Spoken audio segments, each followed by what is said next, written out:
At the beginning of the book, we meet Beauregard and we meet Rafael, two friends, two fundraisers, deal makers, and they are looking for their next great big deal, for their next company for people to invest in.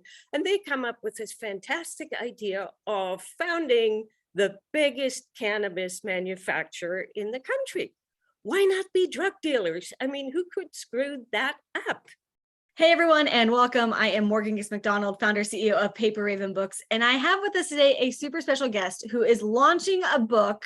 If you like thrillers, if you like drug dealers dealing cannabis, traveling around the world, luxury, travel and airplanes and adventure and suspense, this is going to be a book for you. This is called The Cannabis Preacher, Sermon 1, author Sabine Frisch. Thank you for being here.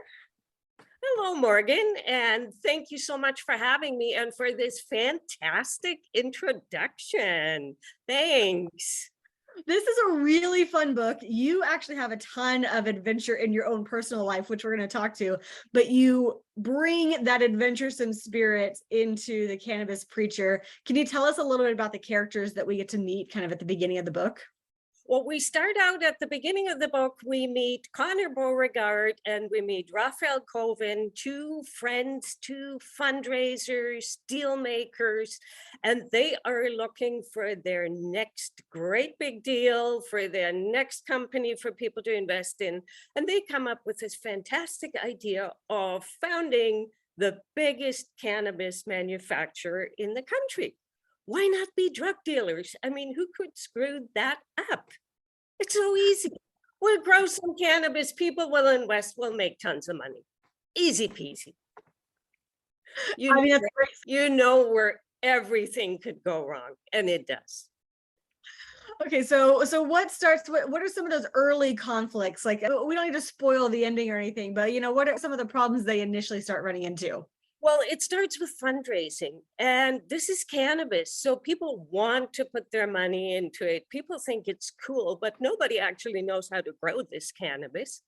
And they end up with a business partner who only goes by his first name and who always has great big wads of cash on him. And obviously everybody resents this man. And meanwhile, nobody still knows anything about growing cannabis, and the problems just abound. We need to found a public company, which is not that easy. We need more money, and while we're raising all of this money, we're also spending it with both hands, which leads to needing more money, and it quickly goes out of hand. This is so fun. So it reminds me, before we even hit record, we were talking about some of the other kinds of shows and books that people might like. But if you liked American Greed, American Made, John Grisham style novels, this is that kind of adventure and suspense, a little bit of ironic comedy thrown in there. So would you agree with that, Sabine? Would you add any, what people might like? I also spent quite a bit of time in the industry myself, working in the industry. And you're going to also learn a lot about growing cannabis, how it's done, why it does what it does. So if you're into that kind of thing, it's a lot of fun. It's a lot of fun. And I always try and keep it lighthearted. So, I mean, it's interesting, Sabine, that you were working, you learned how to grow cannabis yourself. Like which came first, the novel idea, growing cannabis research? I've always been writing, Morgan, my whole life. And there isn't a moment where I'm working on something where I'm going, that would make a good book, you know that? I've spent time in mining, in beer brewing, in all sorts of industries. And a lot of that finds its way into my books. That's super fun. Yeah. And I sort of teased earlier that you have an adventuresome spirit. Like, you jump out of planes. Well, I usually bring a parachute. I told you that.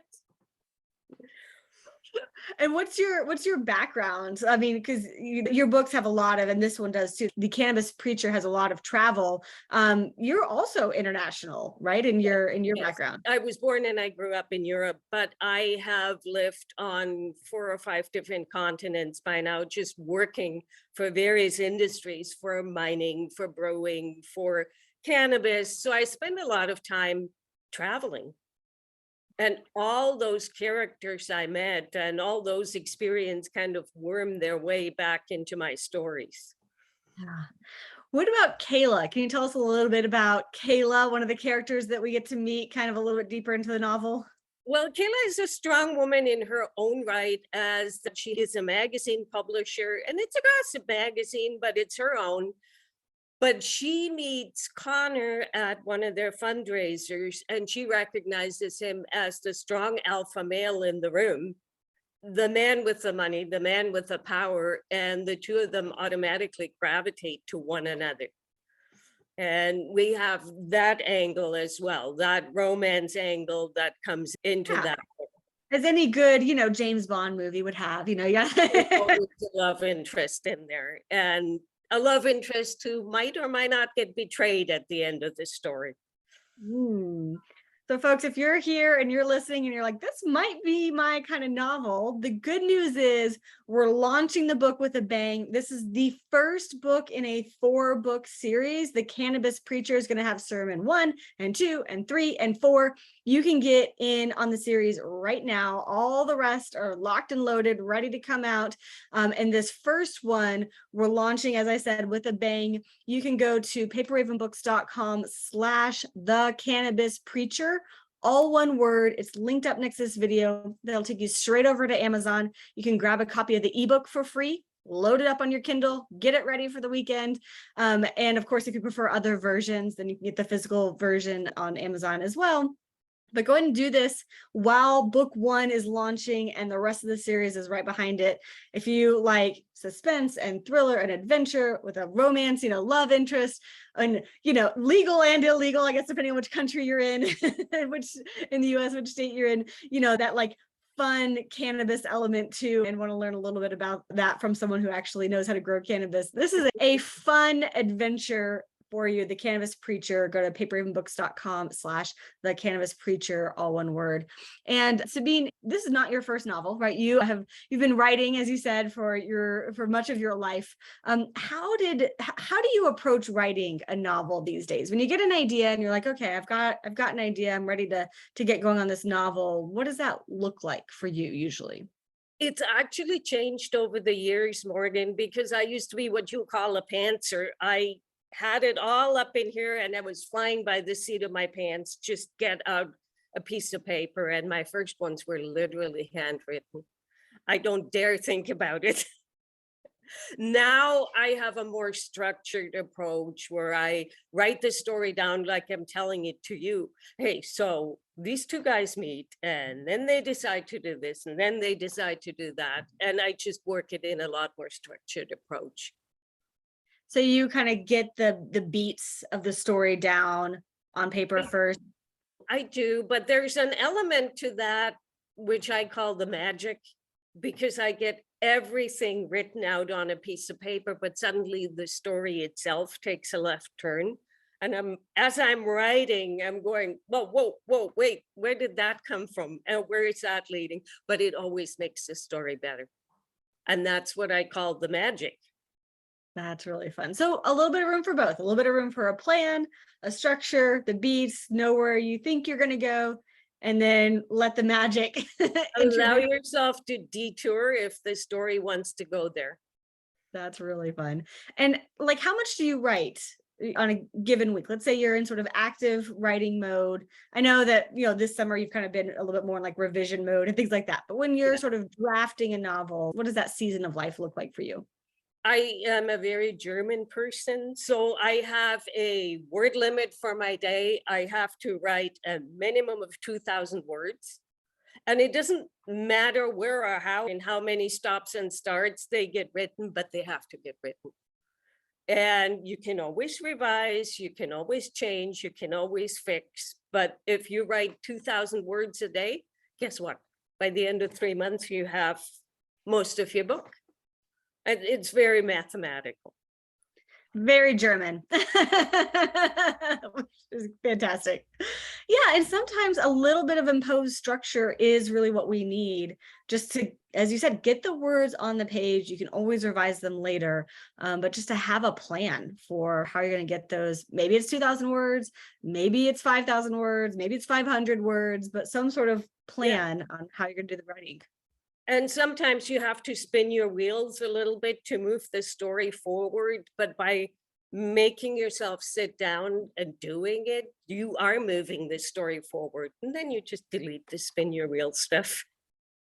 That's a great point, that the story needs to keep moving forward, even if you end up changing your mind later. Just when you sit down, how can I get them to the next location? How can I have the next, conflict? How can I introduce the next character? And just kind of like writing out a possibility.